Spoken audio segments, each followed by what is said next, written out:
자, 심화이론 과정 43강 진행하도록 하겠습니다. 이번 시간은 여름교재 352페이지예요. 352페이지 네 번째부터 주택담보출의 상환 방식이다. 이분 설명해주도록 하겠어요. 굉장히 이번 중요한 부분이에요.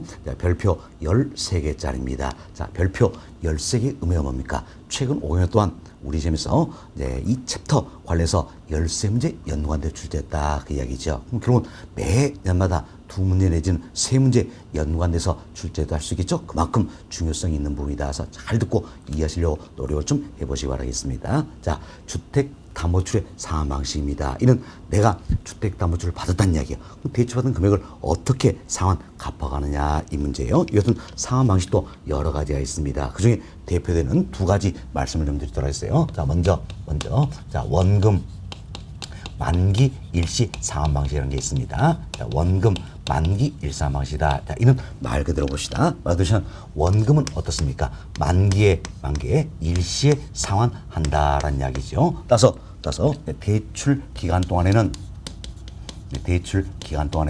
자, 이자만 납입을 한다라는 겁니다. 그리고 만기가 되면 원금 전액을 어때 상환한 구조다. 이렇게 생각하시면 되겠어요. 그래서 원금 만기 상환 방식은 이 구조만 잘 이해하시면 되겠습니다. 대출 기간 동안에는 이자만 납입을 하고 만기가 되면 원금 전액을 상환하는 구조다라는 겁니다. 다음은 분할 상환 방식이라는 게 있습니다. 분할 상환 방식이다라는 건데 이는 말 그대로 분할해서 상환한다라는 겁니다. 그럼 뭘 분할 상환합니까? 원금이지요. 언제? 대출 기간 동안이다. 그래서 대출 기간 동안 원금 상환 그리고 이자 지불이 이루어진다라는 겁니다. 지금 대출 기간 동안 원금 상환이 이루어지기 때문에 만기가 되면 원금은 어때? 전액 상환되었다. 이렇게 생각하시면 되겠지요. 이도 상환 방식이 여러 가지 있어. 그러나 대표적인 건 이 두 가지다라는 겁니다. 자, 원금 만기 상환 방식, 분할 상환 방식이 있다서 여러분들이 원금 만기 상환 방식은 이 구조만 잘 이해하시고 분할 상환 방식은 더욱더 이제 세부적으로 학습할 필요가 있다는 겁니다. 혹시 여러분들이 현재 주택담보출을 받으시고 매 월마다 이자만 내고 있다는 이야기예요. 그럼 이 중에 어떤 방식이 될까요? 원금 만기 상환 방식 할 수 있겠죠. 다음 주택담보 받고 매 월마다 원금도 상환하고 이자도 내고 있다는 이야기야. 그럼 이는 둘 중에 뭐가 됩니까? 분할 상환 방식이 된 것이다 할 수 있겠죠. 다음 여기 보세요. 이것은 분할 상환 방식도 상품이 여러 가지가 있습니다. 그런데 우리 시험에서 주로 묻는 건 세 가지예요. 세 가지다. 자, 먼저 원금 균등 분할 상환 방식이 있습니다. 자, 다음은 원리금 균등 분할 상환 방식, 그리고 다음은 최정식 또는 점정식 상환 방식이 있다라는 거. 이 세 가지를 주로 묻는 것이다라는 겁니다. 그럼 자, 여기 보세요. 여기서 원금 균등 분할 상환 방식이다. 원리금 균등 분할 상환 방식이다.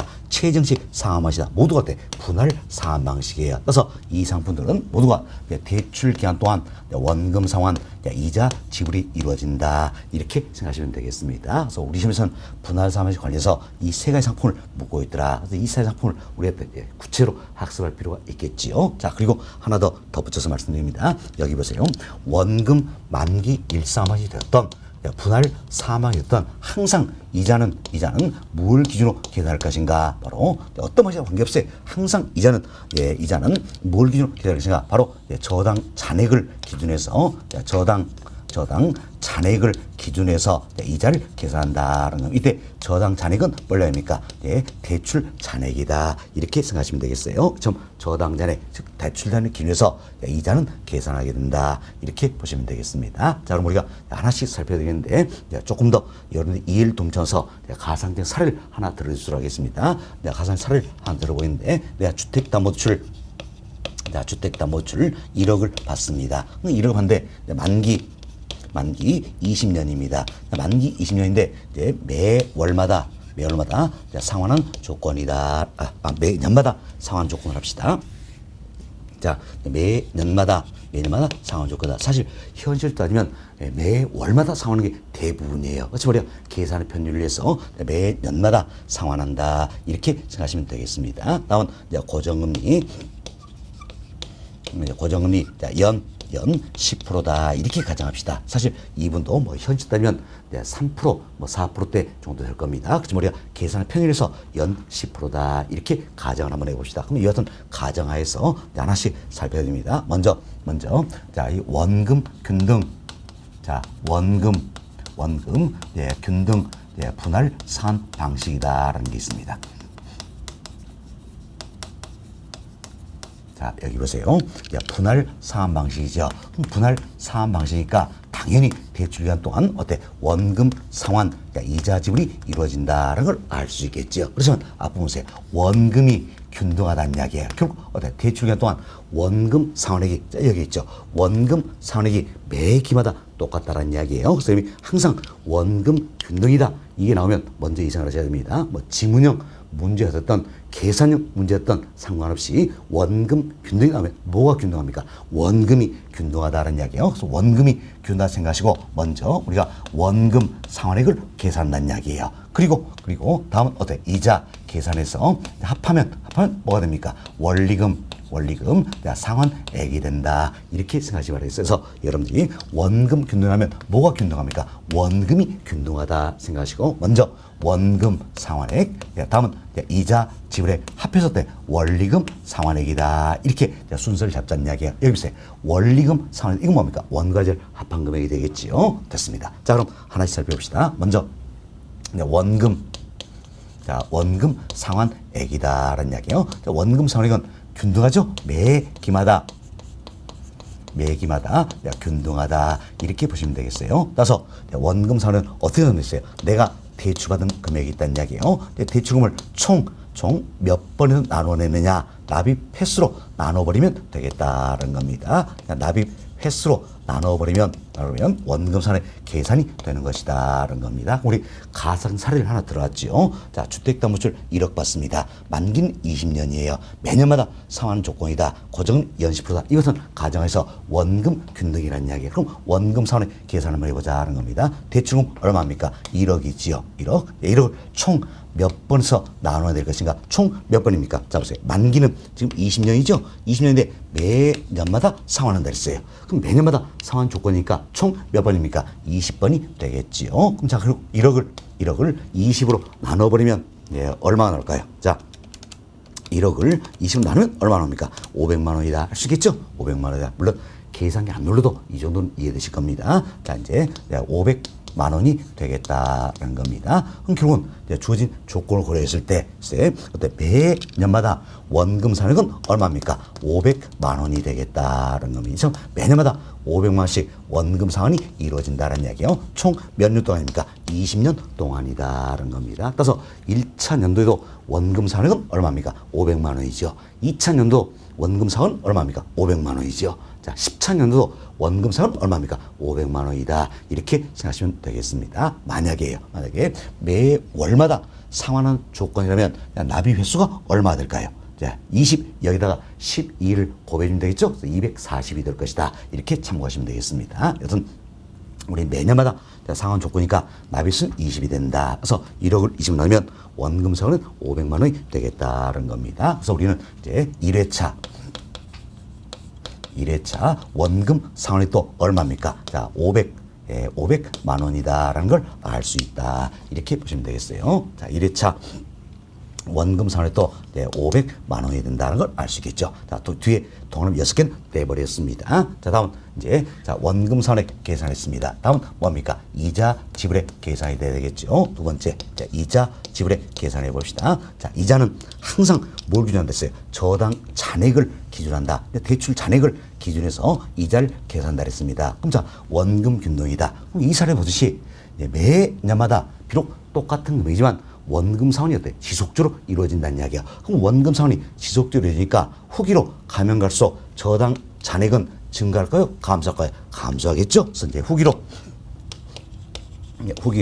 갈수록 저당 잔액은 어때? 감소한다는 이야기. 지금 저당 잔액이 감소하면 저당 잔액을 기준으로 계산되는 이자도 어떻습니까? 감소하게 된다는 걸 알 수 있겠죠. 그래서 이자도 후기로 갈수록 갈수록 이제 감소하는 구조가 된다라는 겁니다. 그럼 자, 이 사례를 통해서 우리가 이제 자, 1회차 1차 연도가 되겠죠. 왜? 매년마다 나비한 조건이니까 1차 연도 이자를 계산해 보자는 이야기예요. 그럼 1차 연도 이자는 얼마가 될 것인가? 얼마일까요? 사실 1차 연도 1회차는 그동안 원금 상환이 없잖아요. 그럼 저당 잔액은 얼마나 나왔으니까 대출받은 금액 1억 그대로가 되겠죠. 그럼 1억에 자, 매년마다 상환 조건과 연 이자율 몇 프로입니까? 10% 적용되어 있죠. 1억에 10%니까 얼마가 1,000만 원이 되겠네요. 그럼 자, 1회차의 이자는 얼마 됩니까? 1,000만 원이 되겠다. 이렇게 생각하시면 되겠습니다. 자, 다음은 원금 상환액과 이자 지불 합해서 우리가 뭐로 표현합니까? 원리금 상환액이다라고 표현하지요. 줄여서 상환액 이렇게도 표현할 수 있겠지요. 또한 학자들은 저당 지불액이다 이런 표현도 쓰고 있는 겁니다. 저당 지불액이다. 자, 이건 이 생각하세요. 저당받고 지불하는 금액이라는 이야기예요. 참 저당받고 지불하는 금액 이 안에는 뭐가 들어갑니까? 원금 상환과 이자 지불이 들어가겠죠. 그래서 저당 지불액 야채는 결국 원리금 상환액을 뜻하는 것이다 생각하시고 우리 시험도 마찬가지예요. 과거에는 저당 지불액 이런 표현 썼습니다. 그러나 최근에는 원리금 상환액 이 표현 어때? 훨씬 더 많이 쓰고 있다 생각하시고 원리금 상환액은 뭡니까? 원금과 이자를 합한 금액이다라는 겁니다. 자, 그럼 원리금 상환액 한번 살펴봅시다. 자, 보세요. 이제 원금 상환액은 초기나 후기나 관계없이 매 기마다 어때? 균등 똑같다는 이야기예요. 똑같다. 그렇지만 자, 이자 지불액은 후기로 갈수록 어때? 감소하는 구조가 되는 것이다라는 겁니다. 따라서 원금과 이자 합한 원리금 상환액 역시 어때? 후기로 갈수록 이제 감소하는 구조가 된다. 이렇게 보시면 되겠어요. 뭐 때문입니까? 원금 상환액은 매기마다 똑같지만 이자 지불이 어떻게 후기로서 감소하기 때문이다. 그래서 원리금 상환액 역시 후기로 할수록 감소하게 된다. 이렇게 보시면 되겠어요. 그래서 이제 지문형 문제 이 같은 경우에는 여러분들이 항상 실수하지 않기 위해서는 이걸 잘 보셔야 되는 겁니다. 원금 균등이냐? 자, 여기 보세요. 원금 균등이냐? 원리금 균등이냐 이걸 잘 보셔야 되겠고 다음은 원금 상환액을 묻는 건지 원리금 상환액을 묻는 건지 이것도 잘 보셔야 된다는 이야기예요. 그럼 자, 여기 보세요. 원금 균등이다. 자, 이는 원금 상환액은 어떻습니까? 매 기마다 균등 똑같다는 거지요. 그렇지만 원리금 상환액은 어때? 후기로서 감소하는 구조다. 이렇게 생각하시면 되겠습니다. 자, 우리 1회차 기준에서 원리금 상환액 계산해 봅시다. 어때? 자, 원금 상환액 1차인데 얼마입니까? 500만 원이죠? 이자 얼마입니까? 1000만 원. 합하니까 원리금 상환액은 1회차에 1,500만 원이 되는 것이다. 라는 걸 알 수 있다. 이렇게 보시면 되겠어요. 자, 그럼 우리가 이제 이렇게 계산하니까 이 사례를 통해서 이제 1차 연도, 즉 1회차죠. 1,500만 원 상환해야 된다. 할 수 있겠죠. 그러나 여러분이 한번 생각해 보세요. 내가 주택담보세를 1억 받았어요. 일반대 만기는 20년입니다. 매년마다 상환하는 조건이다라는 이야기. 그럼 어떻게 1차인데 원금 500만 원 상환했다. 생각했죠. 여기에 이자 조금 더 붙여서 7, 800 내면 이렇게 생각하는데 1차인데 때 1,500을 내야 되는 거죠. 하늘이 무너진다는 이야기. 그래서 이 금액이 많다고 느껴진다는 이야기예요. 좀 초기에 원리금 상환액이 어때? 많다라는 이야기예요. 이걸 낮춰주기 위한 상품이 나오게 된다. 이 상품이 바로 뭡니까? 원리금 균등이다. 이렇게 생각하시면 되겠어요. 원리금 균등. 물론 현실은 그렇지 않습니다. 자, 우리가 시험용으로 지금 설명드리는 거예요. 시험용으로 우리가 원금 균등이 먼저 났다. 이 생각하자는 이야기예요. 그리고 원금 균등의 문제가 뭡니까? 초기에 원리금 상환액이 많다는 이야기예요. 이걸 낮춰주기 위한 상품이 바로 뭡니까? 원리금 균등이다. 이렇게 생각하자는 이야기예요. 왜? 우리 시험에서는 초기에 원리금 상환의 크기를 어때? 자꾸 비교해서 묻는다는 이야기였죠. 그래서 우리가 시험용어로 물론 현실은 이렇지 않지만 하여튼 시험용어로 먼저 뭐가 나왔다? 원금 균등이 나왔다는 이야기예요. 그리고 원금 균등의 문제가 뭡니까? 초기에 원리금 상환액이 많더라. 이걸 낮춘 상품이 바로 뭡니까? 원리금 균등이다. 이렇게 생각하자는 이야기예요. 그래서 원리금 균등 분할 상환 방식이 나오게 된다는 겁니다. 자, 그럼 이도 보세요. 이도 자, 분할 상환 방식이에요. 그럼 분할 상환 방식이니까 대출 기간 동안 원금 상환 이자 지불이 이루어지겠지요. 그렇지만 앞쪽에 보니까 원리금이 균등하다라는 이야기. 뭐가 균등합니까? 원리금이 균등하다는 이야기예요. 자, 여기 보세요. 분할 상환 방식이니까 원금 상환 이자 지불이 있죠. 이때 원리금이 균등한 이야기는 결국 원금과 이자를 합한 자, 원금과 이자를 합한 이 금액이 어때? 매기마다 똑같다는 이야기가 되겠지요. 자, 잘 보세요. 자, 원금 균등은 뭐가 균등합니까? 원금 상환액, 이게 균등한 겁니다. 그렇죠? 원리금 등은 뭐가 균등합니까? 원리금, 원과 이자를 합한 이 금액이 매기마다 똑같다. 이렇게 생각하시면 돼서 원리금이 균등하다라는 이야기요. 따라서 매기마다 동일한 금액을 납부하는 방식은 결국 원금 균등입니까? 원리금 균등입니까? 그렇죠. 원리금 균등이 되는 것이다. 이렇게 생각하시면 되겠어요. 그리고 원리금 균등은 순서를 이래 합시다. 자, 뭐가 균등합니까?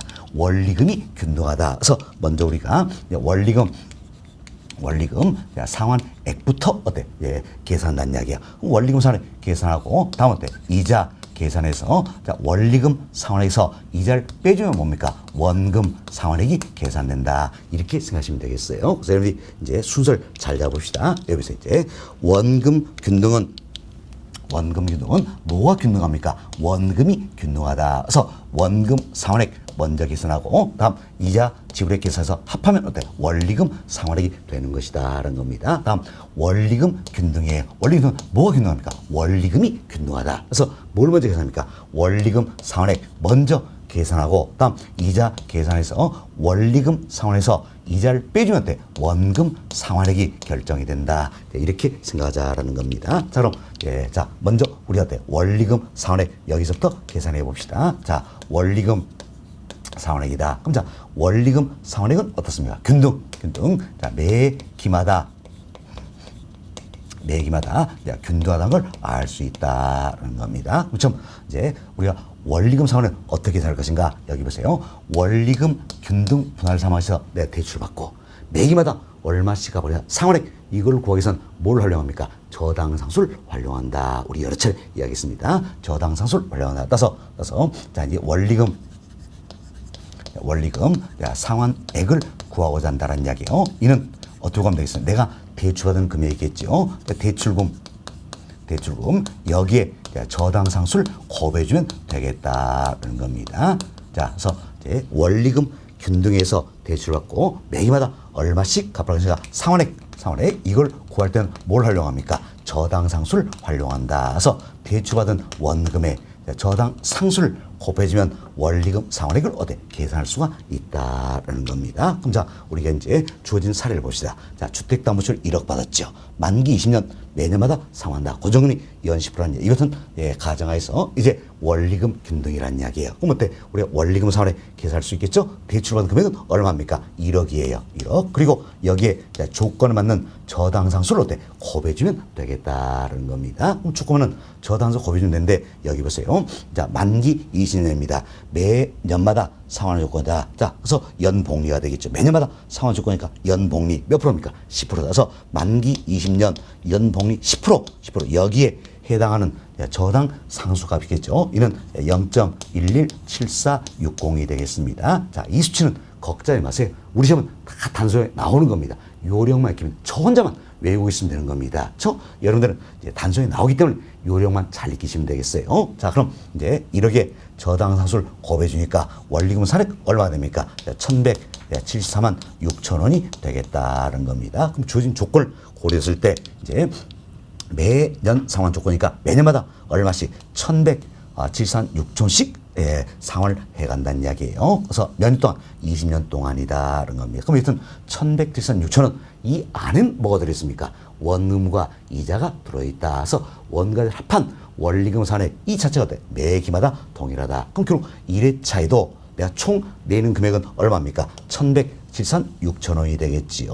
1회 차이도 1,174만 6천 원이고 2회 차이도 1,174만 6천 원, 3회 차이도 1,174만 6천 원이 되겠다. 그래서 20년 동안 납입을 하게 된다. 이렇게 생각하시면 되겠습니다. 다음 여기 보세요. 그러면 여튼 원리금 상환액 자, 원리금 상환액 이 안에는 뭐가 들어있습니까? 사실 우리가 원리금 상환을 줄였었대. 앞에서 원리금 이렇게 표현했었던 거죠. 원리금 상환 이 안에 뭐가 들어있습니까? 원금과 이자가 포함이 되어 있다는 겁니다. 그리고 원가를 합한 금액이 뭡니까? 원리금 상환액이다. 이렇게 생각하시면 되겠어요. 그럼 자, 우리 대출 초기를 한번 생각합시다. 대출 초기는 어때? 자, 저당 잔액이 많이 남아있겠죠. 저당이 많이 남았으니까 저당 잔액을 기준에서는 이자가 어때? 많다는 거예요. 이자가 많다. 그럼 잡으세요. 이제 지금 원리금 상환액 중에서 자 예를 들어서 1,107선 6천원입니다. 이 중에서 이자가 차지하는 비중이 크면일수록 원금 상환액이 차지하는 비중은 커질까요? 작아질까요? 작아진다 할 수 있겠죠. 원금 상환액이 차지하는 비중은 어때? 이처럼 작아진다 이렇게 보시면 되겠습니다. 작아진다. 그렇지만 이제 후기로 가면 할수록 상황은 달라지겠지요. 자 봅시다. 이제 후기로 가면 갈수록 어때? 원금 상환이 지속적으로 이루어지기 때문에 후기로서 저당 잔액은 어때? 감소하겠지요. 그럼 저당 잔액 감소하면 자 저당 잔액 기준은 이자도 어때? 감소하겠지요. 따라서 후기로 갈수록 원리금 상환 중에서 이자가 차지하는 비중이 작아진다는 이야기야. 그럼 이자가 차지하는 비중이 작아지면 결국 원리금 상환 중에서 원금 상환액이 차지하는 비중은 이처럼 어때? 커지게 되는 것이다. 왜? 둘 합한 금액은 항상 어떻습니까? 이 금액으로 똑같다는 이야기예요. 똑같다. 그래서 초기에는 이처럼 원리금 상환액 중에서 이자가 차지하는 비중이 많다는 이야기예요. 그리고 원금 상환이 차지하는 비중이 적더라거나 후기로 가면 갈수록 이자가 차지하는 비중은 줄어들고 그리고 이 원금 상환액이 차지하는 비중 어때? 늘어난다 할 수 있겠죠. 결국은 이 이야기네요. 후기로 가면 갈수록 이자는 어때? 감소한다 그 이야기지요. 이자는 감소한다. 그리고 이자가 감소한 만큼 원금 상환액은 어때? 증가하는 구조가 된다. 왜? 둘 합한 금액은 항상 똑같기 때문에 이자가 줄어드는 만큼 어때? 원금 상환액은 증가하는 구조가 된다. 이렇게 생각하시면 되겠습니다. 잘 이해하세요. 원리금 균등입니다. 그럼 원리금 균등은 이제 원리금 상환액이 어때? 원리금 상환액이 매 기마다 매가 균등한 방식이 되겠지요. 방식에 따라서 원리금 상환액 중에서 초기는 원금 상환액이 차지하는 비중이 적더라. 다음 이자 지불이 차지하는 비중이 크다는 얘기. 그러나 후기로 가면 갈수록 원리금 상환액 중에서 원금 상환액이 차지하는 비중이 커지고 이자가 차지하는 비중은 어때? 줄어든다. 이렇게 보시면 되겠습니다. 그래서 후기로 갈수록 이자는 어때? 이자 지불이 감소하겠죠? 반면 원금 상환액은 증가하는 구조다. 특히 이분 잘 기억하셔야 됩니다. 원리금 균등에서 원금 상환액은 후기로 할수 어때? 증가한다라는 걸 잘 기억하시면 되겠습니다. 자, 우리가 그럼 1회차 한번 생각해 봅시다. 자, 1회차입니다. 1회차. 그랬을 때 1회차에 총 내는 금액은 얼마입니까? 원리금 상환액은 1,107선 6천원이 되겠죠? 이 안에는 뭐가 들어있어요? 원금과 이자가 들어있다. 그럼 우리는 원리금 균등이니까 자 원리금 상환액 먼저 계산해요. 다음은 뭘 계산하자? 이자를 계산하자는 이야기예요. 이자를 계산을 해보자라는 겁니다. 사실 이제 1회차니까 그동안 원금 상환된 게 있어요 없어요? 없잖아요. 그럼 원금 상환이 없으니까 저당 잔액은 얼마입니까? 1억이죠. 근데 1억에서 자 매년마다 상환의 조건이죠. 연봉 10% 적용하니까 1억에 10%니까 이자는 얼마입니까? 1,000만 원이 되겠네요. 자, 이처럼 자 이제 1회차에 이자가 1,000만 원이 되겠다는 겁니다. 그럼 이자가 1,000만 원 여기는 원금 상환액은 얼마가 됩니까? 자, 총 내는 금액은 1,173죠. 이 중에서 이자가 어때? 1,000만 원이에요. 그럼 원금 상환은 174만 6천 원이 되겠다는 걸 알 수 있다는 이야기. 그럼 우리가 이 내용에서도 알 수 있듯이 자 원리금 상환액 중에서 초기에는 자 이처럼 이자가 차지하는 비중이 어때? 크다는 이야기. 자 보세요. 1,173 중에서 이자가 차지하는 이자가 얼마입니까? 1,000만 원. 그렇죠? 그래서 초기에는 원리금 상환에서 이자가 차지하는 비중이 크고 원금 상환액이 차지하는 비중은 어때? 작다는 걸 알 수 있다. 이렇게 보시면 되겠습니다. 됐습니다. 자 이렇게 이해하시고요. 다음 이제 이것은 원리금 균등이 어쩌면 가장 보편된 방식이다 할 수 있겠습니다. 다음은 원금 균등과 비교를 해봅시다. 항상 우리 시험에서는 원금 균등, 원리금 균등을 어때? 비교를 많이 하는 겁니다. 선생님이 자 원금 균등이냐, 원리금 균등이냐 구별할 수 있어야 됐죠? 다음 원금 상환액을 묻는 건지, 자 원금 상환액을 묻는 건지, 원리금 상환액을 묻는 건지 잘 비교가 되셔야 됩니다. 자 먼저 다시 한번 봅시다. 원금 균등입니다. 자, 원금 균등은 원금 상환액이 매기마다 균등하죠. 반면 원리금 상환액은 어때? 후기로 갈수록 어때? 감소하는 구조다라는 겁니다. 다음 원리금 균등이에요. 원리금 균등은 원리금 상환액이 어때? 매 기마다 균등하다는 이야기예요. 그러면 원금 상환액은 후기할수록 어떻습니까? 증가하는 구조다라는 겁니다. 잘 비교해 주시기 바라겠어요. 자, 그리고 우리가 시험용으로 이 말씀을 드렸죠. 시험용으로 자 보세요. 원금 균등이 먼저 나타났어요.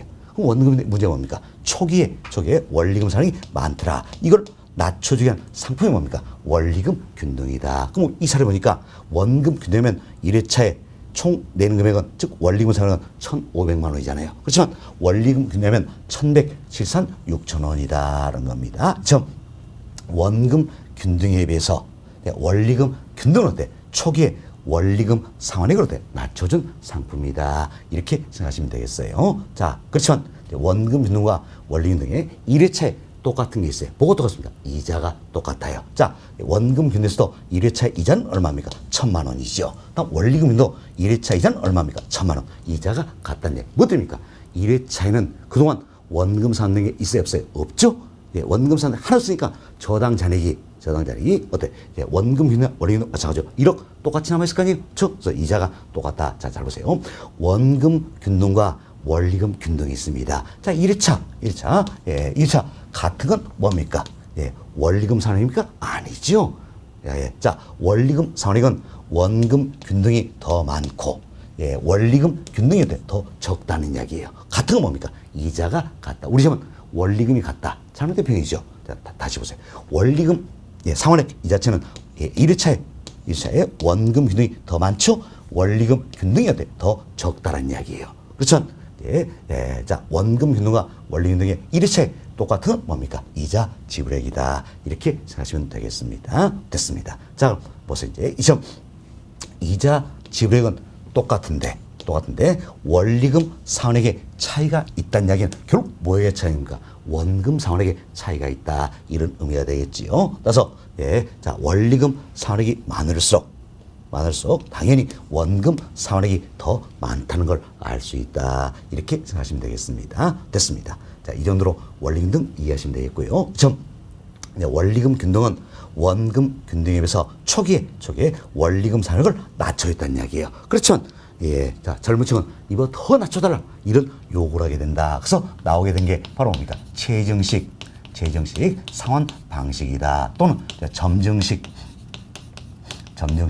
상환 방식이 나오게 된다. 이렇게 보시면 되겠어요. 그래서 최정식 이 상품은 어떻게 원리금 상환액이 자, 원리금 상환액 예, 또는 줄여서 뭐 상환액이다. 원리금이다. 표현할 수 있죠. 또는 저당 지불액이다. 다 같은 의미가 되겠습니다. 그래서 원리금 상환액이 초기에는 아주 낮은 수준이다라는 겁니다. 낮은서 원금 균등이나 원리금 균등 훨씬 더 낮은 수준이다라는 이야기요. 그렇지만 후기로 가면 갈수록 점차 증가한다라는 이야기죠.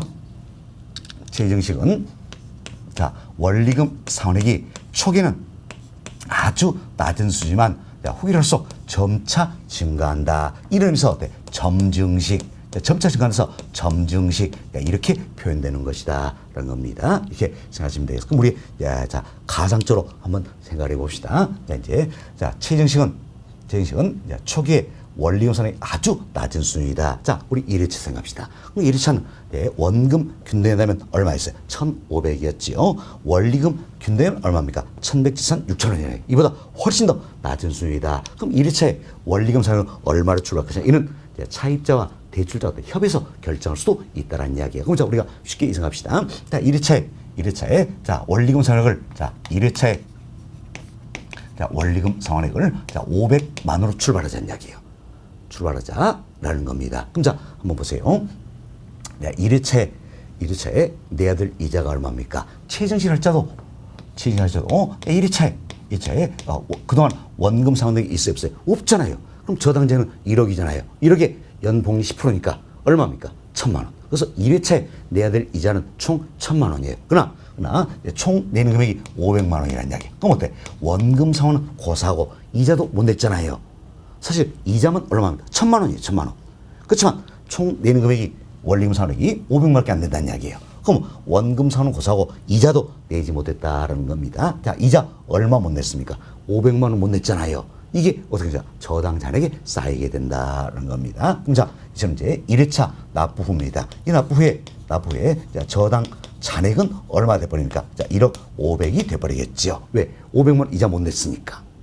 그러니까 1억 500이 돼버린다. 자, 그럼 예, 대출받은 금액은 얼마입니까? 1억이에요. 그럼 대출받은 금액은 1억인데, 저당 잔액이 어때? 1억 500이 돼버렸네요. 그래서 대출받은 금액보다 저당 잔액이 어때? 더 많아져 버리는 현상이 나타나게 된다. 뭐 때문입니까? 초기에 원리금 상환액이 워낙 낮은 수준이다 보니까 이런 현상이 나타난다는 이야기예요. 이걸 그래서 우리가 뭐라 배웠는가? 바로 부의 상환이다. 이렇게 표현하는 겁니다. 나는 기껏 갚다 갚았어요. 그렇지만 결국 마이너스 났다는 이야기예요. 그래서 부의 상환에서는 저당 잔액이 대출금보다 더 많아져 버린 현상을 말한다 생각하시고, 우리 분할 상환시 세 가지 상품 말씀드렸어요. 원금 균등, 원리금 등 최증식 이 셋 중에서 초기에 처음 부의 상환이 나타날 상품은 결국 뭐가 됩니까? 최증식이 되겠다. 이렇게 보시면 되겠습니다. 됐습니다. 자, 이렇게 해서 저희들이 이제 최증식 이 상품도 설명을 드렸어요. 다음은 분할 상환시 우리 세 가지 말씀드리네요. 원금 균등, 원리금 등 최증식 이 상품 비교할 수 있도록 하겠습니다. 이분도 우리 시험 때 출제 잘 되는 부분이에요. 잘 보셔야 되겠습니다. 자, 먼저 자, 원리금 상환액의 크기가 되겠어요. 자, 원리금 상환액은 우리가 줄여서 어떻습니까? 뭐 원리금이다 또는 상환액이다 표현을 쓰겠죠. 다음은 저당 지불액이다 이렇게 표현할 수도 있다 그랬습니다. 그래서 이제 원리금 상환액 크기를 한번 비교해 보자라는 이야기요. 이는 초기와 후기가 달라질 겁니다. 초기에 원리금 상환액 크기입니다. 우리 시험용으로 이래서 하자 그랬죠. 원금 균등이 먼저 나왔다는 이야기요. 그럼 원금 문제가 뭡니까? 바로 초기에 원리금 상환액이 많다는 거예요. 이걸 낮춰주기 위해서 나온 상품이 뭐가 된 겁니까? 원리금 균등이 된다. 이도 많다. 더 낮춰주기 위해서 나오게 된 게 뭡니까? 최증식이다. 이렇게 생각하시면 되겠습니다. 다음 후기로 갈수록 원금 균등은 원리금 상환액이 어때? 감소하는 구조가 되겠지요. 다음 원리금 균등은 초기나 후기나 관계없이 원리금 상환액은 매기마다 어때? 균등 일정하다라는 이야기예요. 다음 최증식은 후기랄수록 어때? 원리금 상환액은 점차 증가한다는 것. 자, 여기 보세요. 저희들이 다 설명을 드리는데, 자, 먼저 원금 균등입니다. 자, 원금 균등은 후기로 가면 갈수록 원리금 상환액은 어떻습니까? 감소한다라 그랬지요. 반면 원리금 균등이에요. 원리금 균등은 초기나 후기나 관계없이 원리금 상환액은 매기마다 어때? 균등 똑같다는 겁니다. 다음은 최증식입니다. 최증식은 후기로 가면 갈수록 원리금 상환액은 어때? 점차 증가하는 구조가 된다라는 겁니다. 따라서 후기에는 내용이 어때? 완전히 달라지겠지요. 후기에 원리금 상환액이 가장 많은 상품은 뭐가 됩니까? 최증식. 다음은 어때? 원리금 균등. 다음은 어때? 원금 균등순이다. 이렇게 보시면 되겠습니다. 됐습니다. 그래서 이제 우리 시험은 이 중에서도 특히 초기 기준에서 원리금 상환의 크기 이걸 어때? 자꾸 비교해서 묻고 있다는 이야기예요. 그래서 초기 기준에서 원리금 상환의 크기 순서를 잡아보자는 겁니다. 뭡니까? 원금 균등, 원리금 균등, 최증식 이순이다 할 수 있겠죠. 그래서 워낙 우리 자주 묻기 때문에 우리가 시험용으로 계속 이렇게 말씀드린 겁니다. 원금 균등이 먼저 나왔다는 이야기예요. 그렇지만 원금 균등의 문제가 뭡니까? 초기에 원리금 상환이 많더라. 이걸 낮춘 상품이 원리금 균등이다. 이도 많다. 더 낮춰준 게 뭡니까? 최증식이다. 이렇게 보시면 되겠어요. 이게 이제 우리 시험 단골 메뉴가 됐고, 자, 이걸 응용해서 또 이렇게 묻고 있는 겁니다. 자, 여기 보세요. 우선 미래 소득 증가가 예상되는 개인이 있다라는 이야기예요. 자, 예를 들어서 사회 초년생이다. 젊은 신혼부부다. 이 같은 경우에는 어때? 미래 소득 증가가 예상될 수 있겠죠. 다음 미래 매출 증가가 예상되는 기업이 있다라는 이야기예요. 이들이 선호한 상품은 뭘 것인가? 자, 이들은 어때? 원금 균등을 더 선호할까요? 최증식을 더 선호할까요? 그렇죠. 최정식이다 할 수 있겠죠. 최정식을 더욱더 선호하게 된다는 겁니다. 왜 그럴까요? 현재는 소득이 낮지만 앞으로 때 소득 증가가 예상된다는 이야기예요. 그럼 현재는 소득이 낮기 때문에 적게 내고 소득이 증가하면 더 많이 내겠다는 이야기예요. 그래서 초기는 원리금 상환 적게 내고 후일수록 많이 내겠다는 것은 미래 소득이 예상되는 개인이라든지 매출 증가 예상 기업에서는 최정식을 선호하게 된다는 겁니다. 다음은 미래 소득 감소가 예상되는 은퇴 예정자가 있다는 이야기예요. 은퇴 예정자가 있다. 그럼 이 사람은 어때?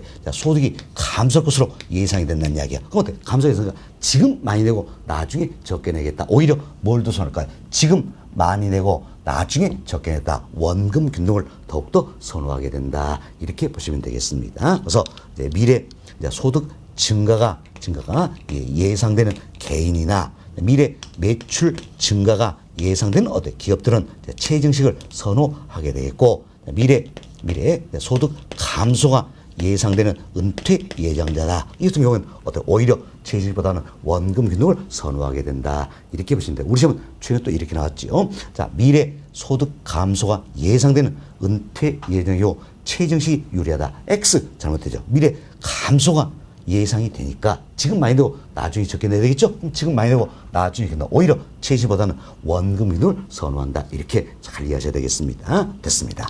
이렇게 생각하시고 다음은 원금 상환액의 크기를 비교해보자라는 겁니다. 원금 상환 크기 변인데 이건 초기 기준 한번 살펴봅시다. 초기 기준으로 1회차 기준 살펴보자는 이야기예요. 최정식은 워낙 초기에는 원리금 상환이 적기 때문에 원금 상환은 고사하고 이자도 때 지불하지 못해서 부의 상환이 나타날 수 있잖아요. 그렇지만 원금 균등이나 원리금 등은 원금 상환이 이루어진다는 이야기예요. 그리고 우리 앞서 말씀드린 것처럼 원금 균등, 원리금 등 이때 초기 1회차에 뭐가 같습니까? 이자가 같다랬잖아요. 1회차는 둘이 이자는 같습니다. 이자가 같은데 원리금 상환액의 차이가 있다는 이야기는 뭐의 차이 있어요?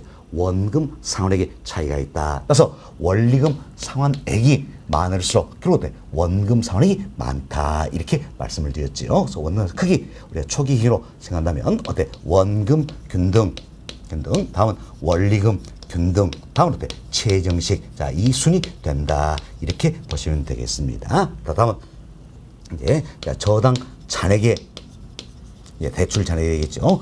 저당 잔액의 크기 이걸 비교해보자라는 이야기요. 자, 1회차에는요. 그동안 원금 상환이 없으니까 세상 모두 저당 잔액은 똑같아 할 수 있겠죠. 그러나 1회차 납부 후에는 내용이 달라진다는 겁니다. 그래서 우리가 이제 1회차 납부 후입니다. 자, 1회차 납부 후에는 납부 후에 내용이 달라지죠. 그래서 1회차 납부 후에는 결국 원금 상환이 많이 이룰수록 저당 잔액은 적게 남게 되겠다 할 수 있겠죠. 원금 상환이 가장 적게 이루어지는 게 저당 잔액 많이 남아있겠죠. 그래서 최정식 다음은 원리금 균등 다음은 원금 균등 순이다. 이렇게 보시면 되겠어요. 이분도 우리 시험 단골 메뉴입니다. 자, 잘 보세요. 차입자가 1회차 납부 후에 중도 상환하고자 한다는 이야기예요. 그럼 특히로 1회차 납부 후에 중도 상환하고자 한다. 이때 저당 잔액, 대출 잔액이 가장 적게 남아있어 본 셋 중에 뭐가 됩니까? 원금 균등이 된다는 이야기예요. 그죠? 이렇게 이해하시면 되겠어요. 그래서 1회차 납부 후에 저당잔액 크기 잘 기하자는 이야기예요. 가장 저당잔액 많이 남아있는 게 뭡니까? 최정식 다음 원리금 균등 원금 균등 순이다라는 겁니다. 여튼 차입자가 1회차 납부 후에 중도 상환하고자 한다. 이때 저당잔액 즉 대출 잔액이 가장 적게 남아있는 상품 뭐가 됩니까? 원금 균등이 되겠다. 이렇게 생각하시면 되겠습니다. 다음 대출 기간 동안 총 납입액의 크기를 비교해보자라는 겁니다. 그럼 총 납입액이다. 그럼 결국 우리가 앞서 말씀드린 가상차례였죠. 주택담보대출 1억 받았다는 이야기예요. 만기 20년이다. 매년마다 상환 조건이다. 고정금이 연 10%다. 이 조건을 그대로 적용합시다. 그대로 적용해서 결국 20년 동안 대출은 20년이죠. 20년 동안 총 내는 금액의 크기를 비교해보자는 이야기예요. 그럼 결국은 20년 동안 총 내는 금액 안에 뭐가 들었어요? 원금과 이자가 들어있겠죠. 그럼 세 방식 모두가 원금 상환액은 대출 금액 1억으로 똑같겠죠. 그렇지만 이자는 차이가 있다는 이야기예요. 왜? 이자는 항상 뭘 기준으로 합니까? 저당 잔액을 기준에 사는데 저당 잔액의 크기에 어때? 차이가 있기 때문에 자, 이자에는 차이가 있다라는 겁니다. 그럼 결국 저당 잔액이 많이 남을수록 이자를 많이 내겠지요. 그럼 자, 원금 상환금 세상 모두가 똑같은데 이자를 많이 낼수록 20년 동안 총 내는 금액도 많아진다. 그래서 총 납입의 크기 순서를 잡아보면 어떻습니까? 최정식, 최정식, 다음은 원리금 균등, 다음은 어때? 원금 균등 순이다. 이렇게 보시면 되겠습니다. 됐습니다. 이렇게 이해하시면 되겠어요. 그래서 지난 시험은 이걸 또 응용해서 이걸 물어봤습니다.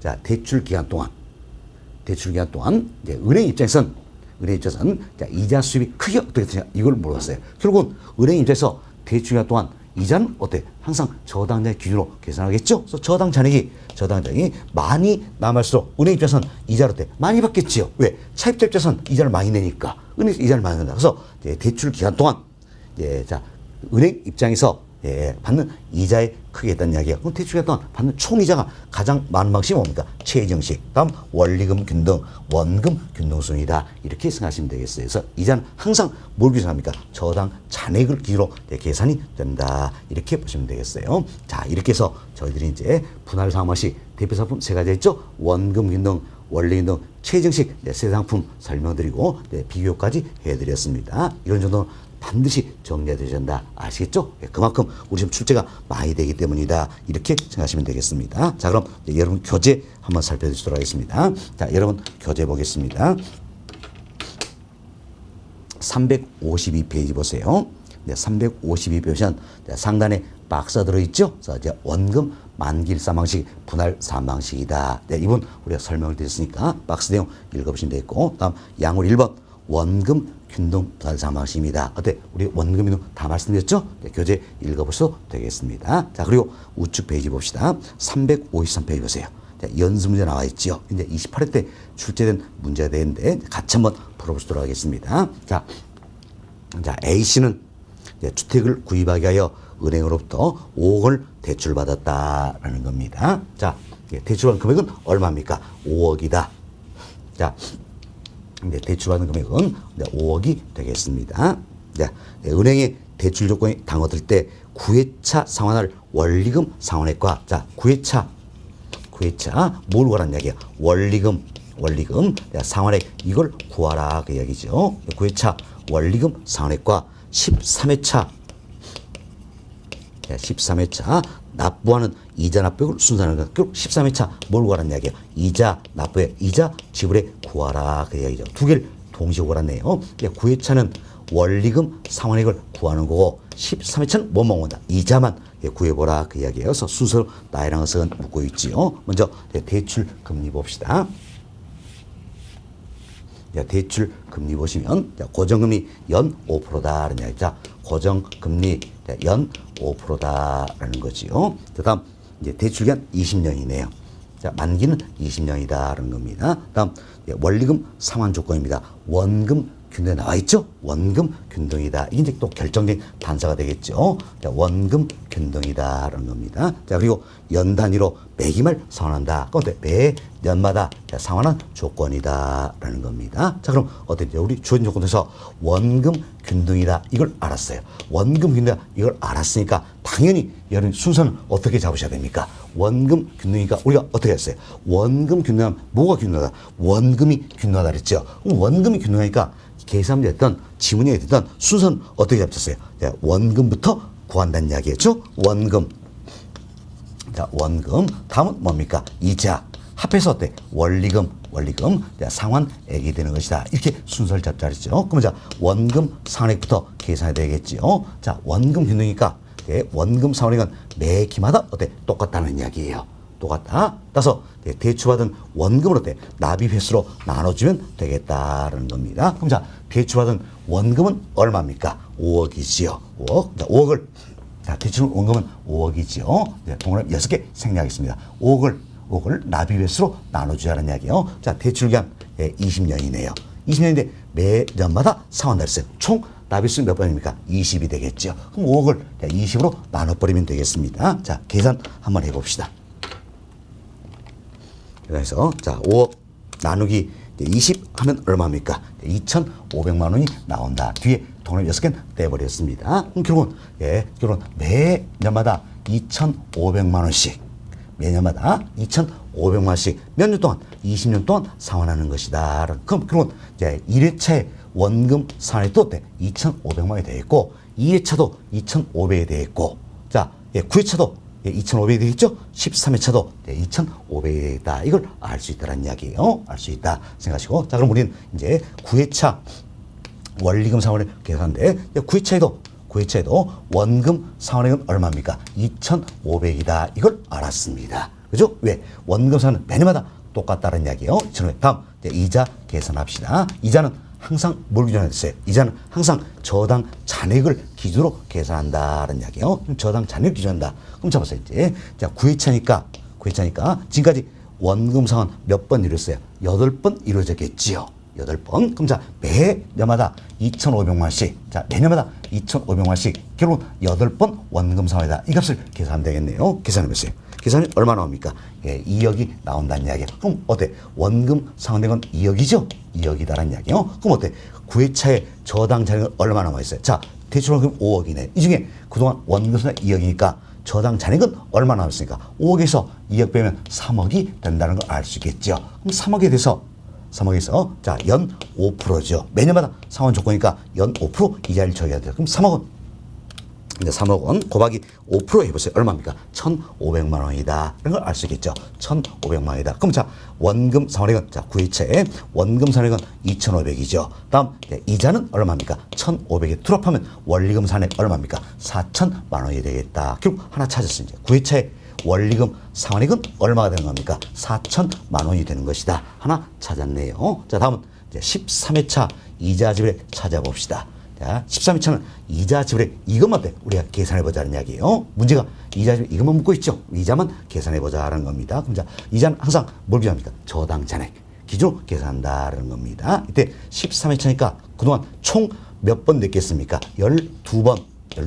어때? 원금 상환이 이루어졌다는 이야기야. 매년마다 얼마씩? 2,500만 원씩. 2,500씩 12번 원금 상환이 있다. 그럼 자, 여보세요. 2,500만 원씩 총 몇 번? 12번 원금 상환이 이루어졌다. 이 값 계산하면 되겠네요. 2,500원 곱하기 12 해보세요. 얼마입니까? 그럼 원금 상환 지금까지 3억 원. 3억 원. 자, 이루어졌다. 알 수 있겠죠? 그럼 대출하면 5억인데. 그동안 원금 상환 3억 원.